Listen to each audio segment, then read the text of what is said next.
پھر اس کے بعد بندہ جا کر اس میں کیا ہوتا ہے شامل ہوتا ہے. تو جیسے مولوی صاحب سلام پھیریں گے السلام علیکم ورحمۃ اللہ السلام علیکم ورحمۃ اللہ، جو بعد میں شامل ہوا ہے اس کی 2 تکبیریں رہ جائیں 3 رہ جائیں، وہ ان تینوں کی کیا کرے گا قضا کرے گا. لیکن بعد میں اگلی تکبیر اللہ اکبر اللہ اکبر اللہ اکبر پوری کر کے پھر اس کے بعد سلام کرے گا. سمجھ آ گئی؟ ایک بات. دوسری بات تراویح میں اکثر وہ بیچارے جن کو پیٹ میں درد ہوتی نا وہ سب کے درمیان جیسے نکل جاتے ہیں، جگہ چھوڑ دیتے ہیں نا.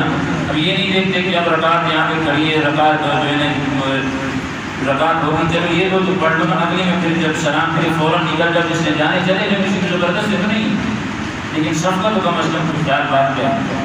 اب جیسے امام صلی اللہ اکبر کہہ دیتے ہیں تو ساتھ والی کہ اللہ اکبر کہہ دیتے ہیں، یہ والا سب درمیان نہیں کر کے چلے جاتے. یہ غلط بات ہے، ایسے نہیں کرنا چاہیے. ہم اللہ کی طرف کو چھوڑ رہے ہیں، صحیح بات ہے. پھر ایسا موقع آئے گا کہ ہمارا دل کرے گا ہم سجدہ کریں گے، لیکن اللہ پھر ہمیں سجدے کی توفیق نہیں دے گا.